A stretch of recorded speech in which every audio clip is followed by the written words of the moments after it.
Okay, there we go. Wonderful. Well, thank you everyone for being here. I'm so excited you all can join us. Welcome to our fall winter celebration party at the very end of fall winter, but it's not spring yet, so we're still claiming it. We are here to celebrate many things. All of our wonderful contributors, without whom this issue wouldn't exist. Linda Husk, whose artwork Above the Cottonwoods is featured on this cover's issue. Our partners, including folks like Alpha Graphics, our printer, the US Post Office, all of whom ensure each issue is printed and distributed and gets to our subscribers, our contributors, and our readers. And of course, our editors, readers, and designers on the Crab Creek team who ensure we put out the best work possible. Thank you for everything you do, all the hard work, all the volunteer hours. You know, it is all volunteer work, and we're very grateful for the many, the meetings and everything y'all put in. And, thank you to everyone whose work we've had the opportunity to feature on these pages. It's because of all our writers, readers, editors, and our partners that Crab Creek Review has been publishing in print for 40 years. And it's all of you who will allow us to continue publishing for another 40. I also want to thank For Culture, who has selected Crab Creek Review as one of the recipients of their Sustainer Grant. With this grant, we're going to be able to continue offering free submissions, pursue more in-person programming, and expand our web presence and online archive of all past Crab Creek issues. And it's really a significant step toward beginning to pursue our organizational goals at a more actionable level. So take this small journal and maybe put us on a little bit of a bigger foot. Finally, thank you to everyone who is here to celebrate this latest issue. In these times, it can be easy to recede and step back from participating. While attending a reading may not fix everything that's happening in our nation, it is a moment to join together in community and find solidarity in art, making, and the celebration of creating works that connect us to one another. So thank you for being here. Thank you for your work. Thank you for your art. And thank you for being a part of this community. We're really happy to have you here. Before we begin, I want to acknowledge that we are on Indigenous land. For the folks in Seattle, I would like to acknowledge that we are on the traditional land of the first people of Seattle, the Duwamish people, past and present, and honor with gratitude the land itself and the Duwamish tribe. We will have 8 readers tonight from the fall winter issue who have tuned in from across the country to give you a sampling of the phenomenal work we have had the honor to publish. While we're featuring 8 readers tonight, I can say confidently, this is our biggest issue that we have published since the pandemic. We've had, I believe, close to 30 poems, 4 pieces of prose, 4 or 5 pieces of creative nonfiction, which is a hefty number when you take it into account. And every single piece is beautiful, intimate, in depth, and really a complex joy to read. So thank you all for your work. I can also say that the issue is still available on our website. So if you want to head to our website or Submittable, please do and order yourself a copy. It'll be there for you. And this will not be the last time I say that tonight. So with that, we're going to start our reading. Heidi Seaborn will be our first reader. Heidi Seaborn is the winner of the Missouri Review Editor's Prize in Poetry and author of the 3 award-winning books and chapbooks of poetry. Her third collection, Tick, Tick, Tick, is forthcoming from Cornerstone Press in 2025. Recent work is in Agni, Crab Creek Review, Image, Poetry Northwest, Terrain.org, The Slowdown, and elsewhere. Heidi is the executive editor of the Adroit Journal and holds an MFA from NYU. Welcome, Heidi. Oh, thank you so much, Julia. And thank you, Gabriella. And thank you to everyone at Crab Creek and to everyone for choosing to be here tonight. This is a beautiful issue. I'm mostly a poet, but I have a little creative nonfiction here, and I'm going to just dive in. So come on this road trip with me. Road trip to see my ex in Palm Springs. Somewhere in the weary expanse of sky, wearing last night's prom dress, a cloud corsages across the sun. Soon, the blue grays like we all do, one strand at a time, then in swaths. One day, the gray crowds out our reflection. In this made up place of throwbacks and thongs amid the turquoise and rabbit brown landscape, even expected weather arrives like a surprise guest. My last marriage was like this, barren desert beneath the glitz of palms and glistening with the false promise of an infinity pool. So when I show up unexpectedly at my ex-husband's home in Palm Springs, bringing words and little else, the door swings open. When did we get so old? The golf course courses green as we watch a man raise his club, chop the still air into salad. My ex says, take the lemons, the grapefruit, the trees heaving what will soon rot. What else is there to do but scavenge whatever remains? Another day, I will gaze at Helen Frankenthaler's cloudburst on the wall of the Palm Springs Art Museum and remember flying over LA with this former husband as it burned in protest, smoke circling our flight to the desert. Then a fight. Citrus hurled as I curled away. Cruel, cool Palm Springs. Time capsuling a past I once and never knew. Maybe I've come to rewrite this place. Erase is too strong a verb. I could renovate my memory like the mid-century moderns slouched on the low hills. New sub-zero fridge, retile the pool. Maybe I'll stay. Maybe I'll flip it, double my money and move on.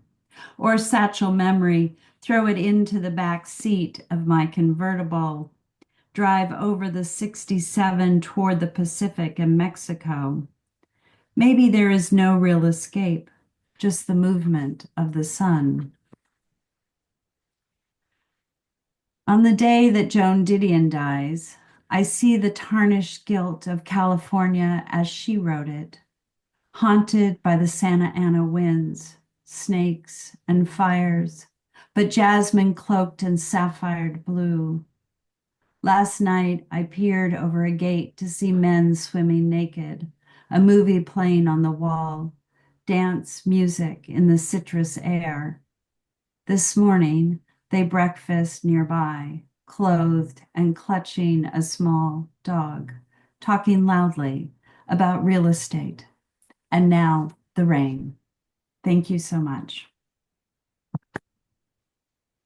Thank you, Heidi. And now the rain. So fantastic. I'm pleased to welcome our next reader, Amy Smith. Amy Smith is a writer living in Okanagan Land in central New York. A former attorney, she holds a JD from Washington and Lee University School of Law. She was a finalist for the 2024 Crab Creek Review Poetry Prize. Her poems are found or forthcoming in Waxwing, Poetry Northwest, Salamander, the Indianapolis Review, and other journals. Welcome, Amy.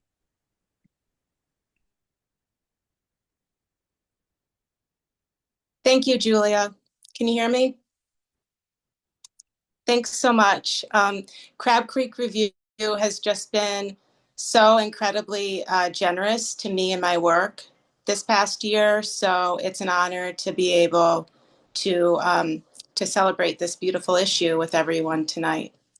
I'm just going to read one poem of the two that I have in this issue, and I feel like it mostly speaks for itself, but I just want to give a little bit of context. My older brother died in the fall of 2023, and around that time I was reading Linda Hogan's book, A History of Kindness. It's a really beautiful collection, and there's a poem in it that's called White Deer, Your Direction I Follow. And there's a line in it that says, I'll just read it. She is something come here like the white dog. My people follow to and across the roaring river to the next world after this creation. And when I read those lines, it felt like they were speaking directly to me at the time I was working on my own white dog poem, which turned into the poem that I'm going to read now. This isn't an after poem, but it does reference the experience of having read Linda's beautiful words. So I'll get started. This is after. This is how our father described it: a white dog stopping traffic near our old house in the city. Our brother, newly dead or dying, one state away. Many people called to the dog, but the dog would not come to anyone except our father. When he described it, our father had tears in his eyes. I could tell what he was thinking. Our father took the dog to the vet, and sure enough, the dog had a chip, proof he had been loved. Still, no one claimed him. So our father took him home. The dog has a new life with our father now, and for each of us, life continues on. Mostly, this is what I tell myself. That dog is just a dog, and our father is just a sad old man whose son is gone. But who am I to say? And what do I know of what comes after? I've read of people who followed a white dog across a river to the next world. And when our father calls that dog, he comes and sits beside him like he's known him his whole life. Thank you. Thank you so much, Amy. I will also, one thing I meant to add at the start, we are featuring almost all of our finalists and our Poetry Prize winner, who were all featured in this issue. And our finalists and winner were all selected by Kelly Russell Agaddon. And for each of the finalists and the winner, she left a note about what she loved about each work and why she selected it. So for After, Kelly wrote, I so appreciated how After creates a connection and deeper meaning through the act of saving a dog from traffic. It beautifully illustrates how loss and gain are intertwined and how small acts of kindness can bring comfort and healing, both to one performing the act and to those who witness it. So thank you again, Amy, for sharing this poem and sending it to Crab Creek. Our next reader tonight is Jill Kitchen. Jill Kitchen's work appears or is forthcoming in Dodge, Ecotone, Four-Way Review, The Iowa Review, The Night Heron Barks, The Pen Review, Poet Lore, Rogue Agent, Split Lip Magazine, Tahoma Literary Review, Tramp Set, West Trade Review, and elsewhere. Her work has been nominated for Best New Poets and Best Small Fictions. She lives in Washington, D.C. Welcome, Jill. Thank you so much for having me, and thank you, Julia and Gabriella, for choosing my work. I was really excited because I was moving across country. I was on a road trip, moving from Colorado to DC, and my friend, my dear poet friend, Sandra, who is in the audience, I think, recommended that I submit to the road trip call. So I'm glad I caught it, thanks to her. So this one is called She Will Carry You. Back when cars had keys, real ones, the weight of them, the iron scent of them in your palm, your grandmother handed you a set of two, GM stamped upon their widths, a leather keychain that smelled like your grandfather, years gone, all engine oil and basement tools, the styrofoam ball marionette he made with green tufts of hair, like a peacock, like a punk rock kid. His old poetry books bought at yard sales with the scent of weather, of rain, of Midwest humidity creeping in through the corn, through the long grass that cuts at your feet. These keys are yours now.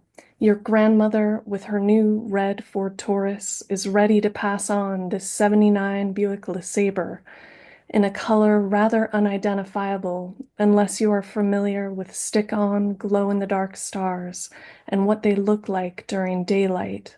That beige yellow with thoughts of green, those wide bench seats covered in soft mud-colored fabric, that back seat your college friends would want to make out in, that car that took you wherever you wanted to go, highways alone beneath violet mountainscape, The endless whir so comforting you could almost fall asleep while driving. Sun heat across bare legs, a fountain drink from the latest gas station perspiring against thighs. This your only air conditioning driving into New Mexico's wide open. Airstream trailers like spaceships in the sprawl, the open of land beneath mesa, beneath endless breath of sky, beneath the kind, mothering vigil of moon. This wheel spin, this heavy metal of car carries you alone across hours, across the miles, how you are at flight, how it is not about any destination, not about the friends waiting for you, not about green chili burritos, not about the laughter to come. No, it is about this in-between place, this traveling, this soaring above earth into sky, this fierce solitude, these hours separate from cities, from homes, the Phillips 66 in Springer, New Mexico with the RC cola machine, the Conoco with too many truckers and lukewarm coffee in Walsenburg, where you could exit to fall asleep at the edge of the Sangre de Cristos, listen to the wolves and their aching song on refuge lands, the salty hot fries in Raton after descending the pass, greasing the wheel. As you drive along to your forever soundtrack, you will name her Rosie, and she will carry you as long as she can. Thank you. Thank you so much, Jill. Oh, I got shivers in that last line. It's always fun hearing prose, especially, well, prose and poetry both live. But Jill's piece is one of those prose pieces that when you see it, especially on the page, which is why you should pick up the issue, it's one of those things that it is an essay, but it could also be a prose poem. So it's just really, really wonderful. Thank you so much, Jill. Our next reader tonight is actually one of the fiction contributors to our specials themed section that we did this year. This was a call that we hosted in March. I believe it was March. It was in March or April. And it was guest edited by Lana Swindle, who is also on the call today and now has also joined Crab Creek more permanently, which we're very excited about. And this call for submissions, call for fiction specifically, was on displacement and immigration. And we found some really lovely pieces in this, including Bix Gabriel.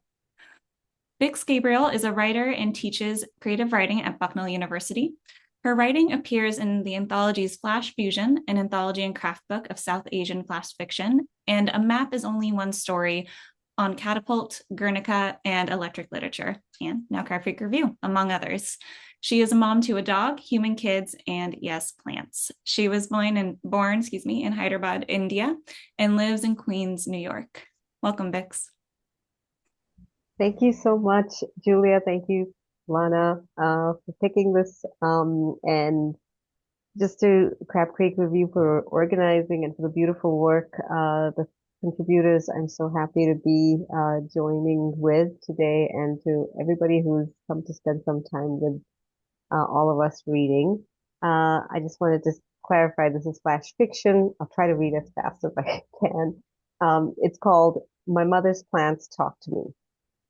I am 27 and living at home, and my mother has just left for Guntur, her hometown, when I hear the voice asking for tea. Involuntarily, I turn. No one's there. How could there be? I drove my mother to the airport 29 hours ago. Dad's been dead for 6 years. We don't even have a cat. Chai, Minnow, says the voice, and now I start. The only person to call me Minnow is my mother's sister, Chinny, who died of a botched abortion when I was 11. The voice repeats, "Hello, Chai," and I obey. I fill the kettle and the plant hanging in the kitchen. I couldn't tell you what it's called. That's my mother's domain, but it has thin, translucent, vein-like stems, ending in 3 dark purple leaves which close like mouths at the end of the night. Nods at me. About time, they say, all of Chinny's 18 mouths. My mother's 100-odd houseplants cascade from hanging baskets, line every window, cluster in rings of emerald ecosystems. Of them all, I can identify two by name. The money plant, obviously, and snake plant, apparently also called mother-in-law's tongue because its leaves are sharp, pointed, and cutting. Imagine, Minu, my mother had snorted. Minu, did you eat today? This from a plant with tall, arched stems bearing glossy, dark, ovate leaves that follows me around until I realize that my mother has one in every room.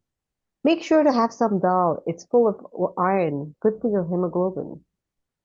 The neon-colored plant next to my bed reminds me to make said bed. The entire room looks tidy when the bed is made. It doesn't matter that only you can see it. Don't you want that for yourself? Its voice is my cousin's, much older than me, whom I've only heard on the phone.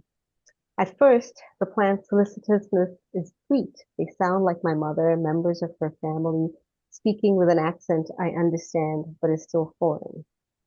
But soon, the dull green spiky plant with swollen, quivering tentacles demands, water, Minu! I need water to produce the gel that saves your sunburn. Girl, did your mother not teach you to dust? I'm not a magician to purify air so unclean, rouses another one, its leaves, broad hands, veined yellow and sun-spotted. It's been 7 days, chill the fuck out. When I return from work, the plants are loudest. 2 or 12 of them urge me to call my mother. Why? We WhatsApp each other. Just yesterday she sent me pictures of the health center she's opening. She settled back in the place she was born, 9,000 miles from the place I was born and still am. Who knows if she will return or if she will or won't return to the place no, I lived, and she did for 36 years. Some plants want me to play Beyonce. Some are concerned about my dereliction in showering, others with the state of the world. What are you doing to stop the war, Minu? Which one I want to ask. But I know they mean the war on women, on our bodies. My mother is a gynecologist. I'm a wannabe sociologist. Within weeks, it's a constant clamor. Feed me, talk to me, drink water, not vodka. Give me your period blood. It's good for my roots. Your mother fed me properly. What kind of a daughter are you? The loudest is a thicket of what I think are ferns, fluttery, silver, a calm viridescent. Pretty. Who knew they could be so spiteful? Whoa, those stretch marks and you've never had a baby? Like you could snag a man without your mother's help. I don't want a man, never have, I want to yell. But I do not want to become that person who talks to plants. I don't care what TikTok says about the virtues of that practice. I will not be my mother. My mother, the doctor, the woman who knows how to keep plants alive and get period stains out of your white pants, the woman who ruled dad in her book club, the hoarder of loose change she's collected from subway platforms, the doctor who had to redo her medical training here because her degree from Guntur Medical College wasn't recognized, who routinely performed self-injectables, who was struck speechless when I said, I got it, saving women's lives was her calling, but now that Roe v. Wade was struck, wasn't there enough to do here? Did she really have to go back to a place I've never visited that she always refers to as home? I moved the plants into my mother's bedroom, except for snake/mother-in-law tongue plant, because even though he sounds like my Uncle Taran, pompous in speech and tone, he says, my sister, she's mad to go back to Gunturu. A women's clinic is all good and fine, but how about her life here? How about you? It's hard to hear him amid the others' bellyaches, so I place him next to my desk and close the door to my mother's room. It's for the best. Her room is full of sunlight and her things, her clothes, her books, the smell of her, grassy with the edge of the antiseptic soap she uses. Inevitably, I forget to water the plants. I bring a woman home. We have stilted, groping sex. I fall asleep. I'm awoken by a hoarse, croaking cacophony. Light from my mother's bedroom flays the wall. I shrink. The woman. Now she too will leave me. But no, she can't possibly hear them. They speak only to me. I stagger to the plants. They're shriveling, yet vociferous in their grievances. The woman is listening, the curve of her face soft, her body yearning. There, in my mother's room, amid the susurration of my people, beside this woman I've just met, her look of tenderness toward them, not a trace of befuddlement. I collapse, uprooted. The woman, or maybe it's the overgrown croton, flashing yellow and red stripes, turns and beckons me in my mother's voice. I stand, I follow. Thank you so much.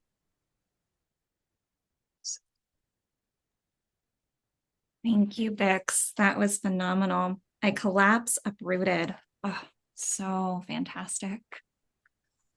Our next reader of the night is V.A. Wiswell. V.A. lives outside Seattle, Washington, with her human and animal family. She enjoys ice skating, reading, and working on her art when not writing. Her work has appeared in Ignatian Literary Magazine, 5 on the 5th Lumina Journal, Panoplazine Magazine, The Basilisk Tree, Remington Review, Figwort, Wort, and Hominum Journal. She also has recently published a poetry collection through Kelsey Books. Welcome, VA. Thank you. Thank you, Julia and Gabriella, for having me here this evening and for including me in the magazine. I was very, very pleased to be accepted, and I appreciate this evening. It's so nice to hear the pieces from the writers. It's a whole other sensory experience. So thank you. Tonight I'm going to read from my creative nonfiction piece. I'll read a section. It's called Eventually. I once knew a man with an oven for a mouth, hot and dry, perfect for cooking a deadly disease. For a year, we took our coffee and walked the car lot together, a rippling ocean of hoods, some closed and glistening, others stretching open, wide metal mouths. We'd move slowly, as though time wasn't money, edging our way between the rows of slick oil black wheels until finally, with acres crossed, we'd pick a random, polished to perfection beauty. With the car between us, would circle it bumper to bumper, acquainting ourselves, preparing words to speak to payments, performance, gas mileage, would pretend those details mattered, a necessary part of the sale, more than our trustworthy smiles, hooded eyes, and imaginations. When we'd done enough to convince our boss, a leering fixture in the showroom window, that our efforts were legit, a walk around to learn, not chat, would stop the dance and stand. With him on the driver's side and me on the other, we'd watch cars speed down Fauntleroy, imagining our lives unfolding into more than a car lot and a commission. Until he spoke. "Let's run away," he would say, leaning against the door like an owner, demonstrating his desire, hanging an arm over the roof, casually pointing the edge of his coffee cup at me. Together is what he meant, us, alone. "You ought to be careful. One of these days, I might say yes," I would say, ignoring the short ties and the tight suits grazing around us like pasture-fed cows. "And," he would reply, "your girlfriend, the one you live with, she might mind, no?" He would shrug as if to say his girlfriend wasn't an issue, like she at her job, patiently paying the bills while we scrambled to make quota, our commissions unreliable, the numbers they birthed unremarkable, 1 month to the next, didn't matter. It was foolish, a make-believe game played by children. Still, I watched the cigarette smoke spray from his nose and waited for him to say something more, a tangible offer that would warrant a packed bag or possibly a suitcase. All that ever followed was silence. In those days, blinded by arrogance and its cousin, youth, I wasn't impatient, eventually was an entity. Everything possessed the potential to happen later. The future was a hotel where I could stay, order room service, and sip tropical drinks by a cerulean pool, happy and oblivious, for as long as I liked. I didn't see the milky bubble above his head, the clock, the universe, the God mercilessly autocorrecting, "Let's run away together," into "soon I'll be gone." Out of things to say and without customers to entertain, we'd walk back inside, meander to our respective desks, and wait, fingers crossed for the next chance to make our month, keep our jobs, and pay our rent. Days passed like years, a groundhog repeat, an endless loop. That is, until the crew came with the crane to take down the sign, revealing the truth. The lot, once a garden of metallic flowers, was a desiccated desert. Money wasted on all the usual vices. Unceremoniously, like our jobs never mattered, we were told to go. I didn't linger. I left with empty hands, I never expected the job or me to last. I saw no point in placing pictures or mementos on a desk I was only renting. We passed in the hallway on my way out, him holding a box. It wasn't what I expected, him as the sentimental type. I nodded and said something empty and weightless. Guess we should have seen this coming. Maybe he nodded and said something weightless and empty back. Yeah, guess so. It was the business to come and go. Car people are like pennies, eventually turning up, sometimes worse for the wear, sometimes when you least expect it, but eventually, regardless. I was sure we would meet again at another rodeo car show, another paved Planet of the Apps. This wasn't goodbye. It was only so long for now. A new lot, another year, pushing four-wheel dreams to fresh faces, having not seen him, or truthfully, embarrassingly, not thought of him much since the day the sign came down. A tight suit, bruised badly from years of bouncing about, sidled beside me and told me the news. He's sick, got cancer in the throat, the suit said with no emotion. Oh, I said. Alone, curled in the passenger seat, new car chemicals burning my nose. I wondered how. He was fine, healthy, but I'd been distracted, daydreaming, drinking coffee, and watching the endless stream of Fauntleroy traffic, worried about my next stop, my next chance to make it, more than anything that might have been happening with him. Thank you. Thank you so much. Let's see, I've underlined the line. The future was a hotel where I could stay, order room service, and sip tropical drinks by a cerulean pool. Just absolutely vivid.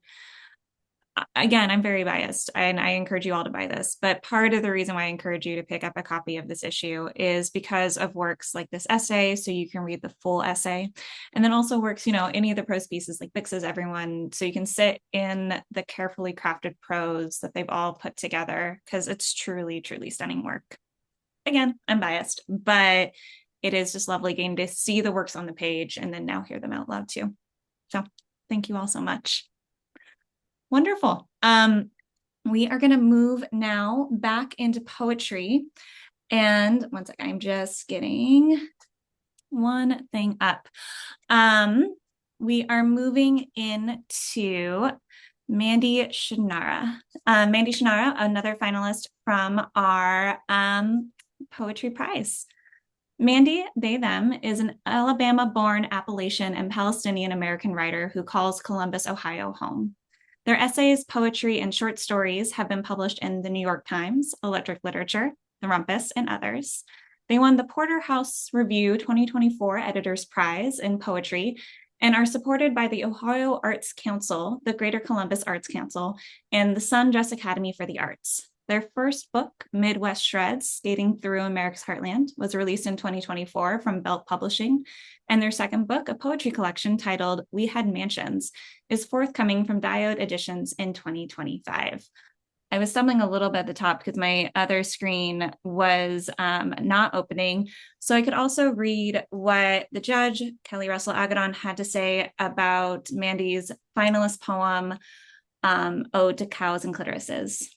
Kelly says, I was immediately captivated by Ode to Cows and Clitorises from the title alone, but the poem's depth transformed into a compelling exploration of identity. This poem navigates themes of queerness, bodily autonomy, and the pervasive judgments women endure regarding our bodies. It also addresses the exhaustion with heteronormative expectations while acknowledging the compromises made for survival. The poem's engaging voice made me adore the speaker and their desire for pleasure. What a voice. Keep speaking. Welcome, Mandy. Thank you so much. Thanks for having me. And I'm just thrilled that this poem found a home because it's the weirdest thing I've ever written in my life.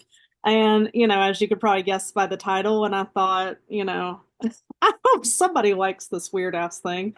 It was born of a Google rabbit hole. And somehow I ended up, as one does, reading Hereford Today, which is a cattle breeding trade magazine from 2008. And there are lines that are almost direct verbatim quotes from that magazine in this poem. And it opens with an epigraph because I practice docu-poetics and I try to make sure all my stuff is historically and scientifically sound. So the epigraph is, quote, The number of nerve fibers within the human clitoris has never been officially quantified.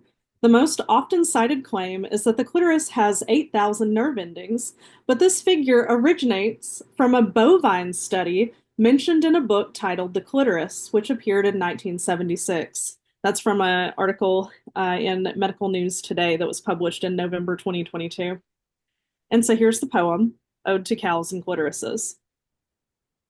I imagine her, Bessie, a retired milk cow, 5 years old and sent to slaughter when her udders trickled too slow, intercepted by medical scientists who couldn't get funding to research what they really wanted to know. Bessie, stunned, then exsanguinated like her beef-destined brethren, tipped onto a metal table, bony legs aloft with rigor, a woman in dreaded anticipation of the embrace of her cruel lover. Bessie receives the scalpel instead, in her tenderest of tender flesh, with science taking census of her pleasure.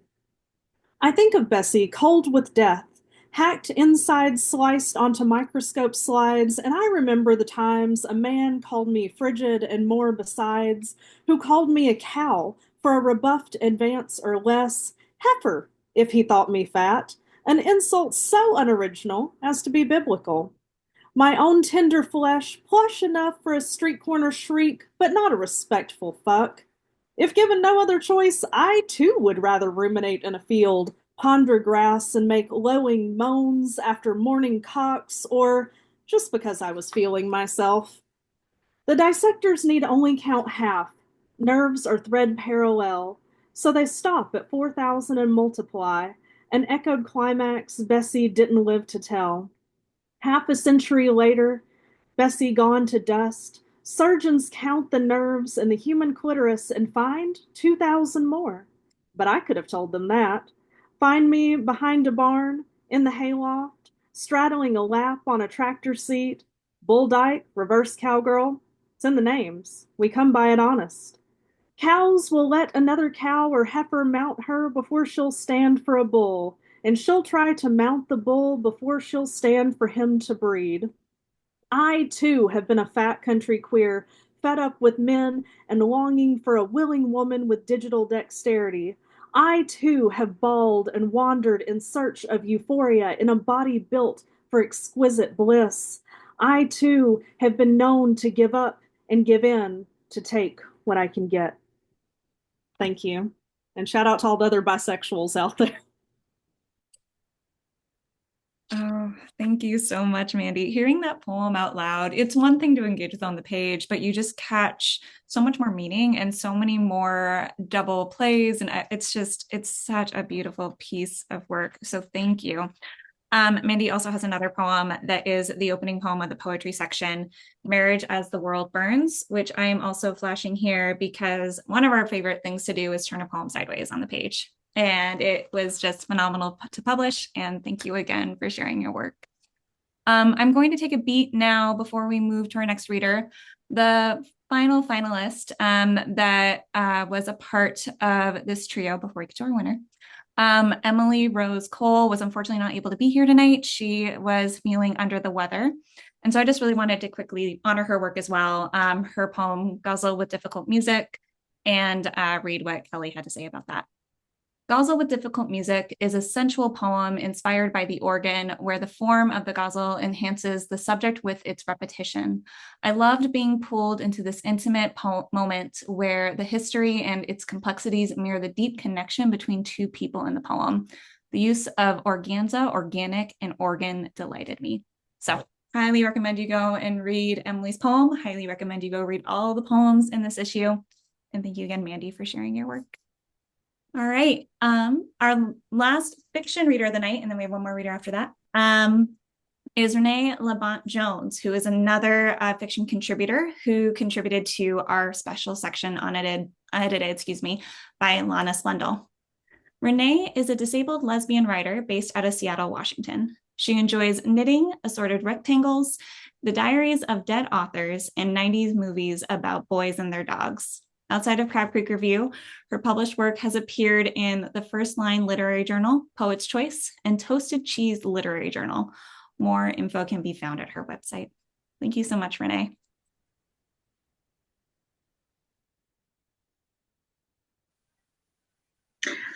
Hello. Uh, my story, Prodigal, is a little bit on the longer side, so I'm going to echo what Julia has said, and you can find the rest of it if you purchase a copy. I'm going to read about the first third. So I left my husband roughly 9 months after Friedan's The Feminine Mystique hit the shelves. It wasn't the cause. I was never the sort of housewife it concerned itself with, but I spent many of those months thinking it was a book my mother ought to read. I left with nothing but a big old wad of bills, a plastic bag full of clothes that I was relatively sure were mine, and a rotten morphine habit that ate clean through to my bones. It might be difficult to say just what my tipping point was. 3 years of marriage, barely 20 years old, thoroughly strung out and exhausted. I couldn't bear to stay there any longer to try to saturate my brain with any more powders or pills, so I left. I was driving aimlessly. I was driving towards wherever the road bent, but it took until the third night to realize it bent towards my mother's house, that I was running away to the first place I had run away from. I was drunk with promised momentum by the time I arrived at my mother's door, drunk with momentum and buoyancy and crescendo, all unearned, but a result of the long drive. There were a couple of dreadful moments after I rang where I thought she wasn't going to answer the door.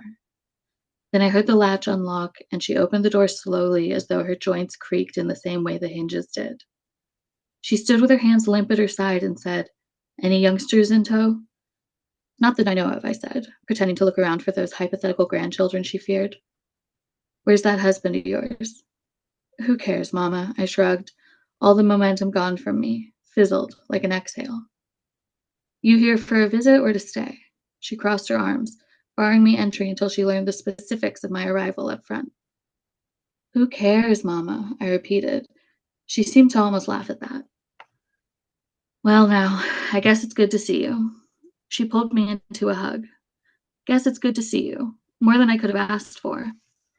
She pulled away when she noticed how I hadn't showered. Come in," she ushered me. "You could use some coffee, or maybe you need a rest first." "Last thing I need is a rest," I told her, my smile wry. "Pump me up with coffee till there's more coffee than blood, would you?" She didn't answer. She didn't look at me. That was my mother's way. Warm, then cool. Tepid, then cold. Never hot, never frozen, but the chill outweighed the heat. That was part of why I left, I remembered, all at once and far too late. One could deal with a distant mother, and one could deal with a cruel mother. You know where you stand with those. But what's to be done with a mother who thinks they're on your side, and then believes you're nothing but fluff? One who expects you to move mountains, and who also thinks you're nothing but cracked glass. I was already feeling off kilter as I stepped over the threshold. The bottle of my husband's whiskey, which I took with me when I left, had long been emptied, and I had run out of cigarettes 2 days before. I hadn't had any speed since the first night on the road. I was starting to feel everything again, and feel it far too much. Back when I first met my husband, I used to feel too much all at once, until everything felt like it would burst, my heart or my brain or my fingertips. My husband never felt too much, not the way I used to, but he wasn't ever numb the way I got to be either. He managed, somehow, to find some hollowed middle ground where he could steep in his ideals. Maybe it's because he handled booze differently than I do. Maybe it's because he read Ginsberg. I guess that answers why I ran away. He wasn't a bad husband. He wasn't even a bad man, really. He just believed more in all the smoke and mirrors than I could. I had to be just as interestingly disinterested in the world as he was, and that's a difficult line to balance on. I've always had weak ankles. I tried for quite a while, wasted enough time thinking I was enlightened, thinking I understood rhythm, assigning meaning to the meaningless death of Joan Vollmer. It wrung me dry. I wasn't built for it. Some people aren't built for it. I suppose if there's one thing I got out of those years, it's that beat is all about the idea of perpetual motion. That's why Kerouac wrote about all those road trips. But it's also about selective stagnation. Running shows you care too much. Laughing shows you care too much. Yelling shows you care too much. It all gets put on hold. You cannot care too much. You can't. You can't. Because people who care too much invest. They invest in people, and they invest in ambitions, and they invest in lives. Maybe I didn't have beat down to the core. Maybe I misconstrued it every step of the way. But that's what I picked up from my husband and all the folks who flew around us. That's what I picked up from my little corner of 1963, the dusk of the movement. Picked up through listening to the men who flooded my apartment, visiting my husband and I, drinking our liquor and our spirits, and the newspaper who condemns the bait generations as a collection of violence and sex and drugs, as if all the world wasn't already stuffed with that long before Burroughs stepped onto the scene. Thank you.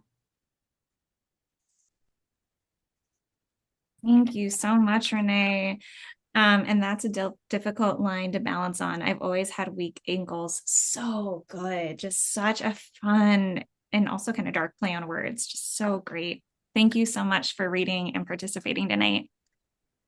And I just saw that someone put in the chat to read the whole story. Highly recommend. Again, highly recommend reading all the poetry and prose in this issue. If you like what you've heard tonight, this is just a sampling of the truly phenomenal staggering work that we just have the honor to get to publish on these pages. So yeah, get your copy. I am very excited to bring our last reader, I was going to say to the stage, but to the Zoom stage. Dawn Dupler was our poetry contest winner, selected by Kelly Russell Agaddon for her poem Sacrament. This poem I remember when it came across our plates. I remember how excited we were when Kelly chose it. And I know that we're still talking about it. So I'm just going to read what Kelly said about the poem. And also, Dawn, your bio too. I am thrilled to choose Sacrament as the winner of the Crab Creek Review Poetry Prize. From the opening line, if we could place our dead in the basement, I was captivated. Its originality and surrealism offered this reader a deeply moving exploration of grief, memory, and familial love in a way I haven't quite experienced in a poem. The haunting yet beautiful imagery drew me back to this poem many times, each reading bringing me deeper into the scene where the poet skillfully intertwines the everyday with the sacred, life with death. What I cannot forget is the final image of the dead mother leaving again, dress her in linen, all smooth and ironed, just as she liked it, only to be returned into the basement like other memories that begin to fade, and the final line, such ceremony as we put her away. This poem captures how we try to honor the dead and how we want to care for our memories and yet can never fully keep what we love. There is so much thoughtfulness in the syntax, details, and history. It is truly an inventive and poignant and beautifully crafted poem that continues to stay with me. Dawn is the 2025 winner of the Baltimore Review Prose Poetry Contest, 2024 winner of the Crab Creek Review Poetry Prize, and the 2023 winner of the MacGuffin's Poet Hunt. She also won honorable mention in the 2024 Vivian Shipley Poetry Contest and was a semifinalist for the 2023 Red Wheelbarrow Poetry Prize. Her chapbook, What a House Wants is Lightning, was a finalist for the 2024 Flume Press Chapbook Contest and for the Frontier Poetry Debut Chapbook Prize. Her work has been featured on the buses and trains of St. Louis's Metrolink, in the Chicago Quarterly Review, Natural Bridge, the Baltimore Review, and other journals. She is also an associate editor of December Literary Journal. Welcome, Dawn. Wow, thank you. I'm just overwhelmed by how great these writers are that are here with me tonight. So it's very humbling, and I just want to thanks for showing all the support and love to all these great poems that we have. So I'll tell you what, I'll just go ahead and read this. So it's Sacrament. If only we could place our dead in the basement, slide them into drawers beneath the stairs, arms folded like a favorite crewneck sweater, the red one worn at the elbows, its moth-bitten hem. We could keep their bodies pressed and creased sharp, bring them out for holidays like an Easter tablecloth, the one stained with mom's gravy, its brownness floating on the top of woven pastels and prayers. We'll sit stoic during uneasy words, cancer, comfort, hospice. Pass the platter of old bones, napkins to cover our open throats. All we claim to be true is truest at the table, and at our table, what we're forgiven is sanctified by candle and flame. We'll teach our daughters to bring up mom on rainy evenings to sit on the porch, watch broken pastures on fire, how smoke and ash blur our horizon, how green returns greener in spring. I can hold her hand, remind her war rationing has ended, that sugar once hoarded behind the family radio, now sits on the counter. An apple crisp cools by the window. When it's time, we'll wash her body again, dress her in linen, all smoothed and ironed, just as she liked it. Such ceremony as we put her away.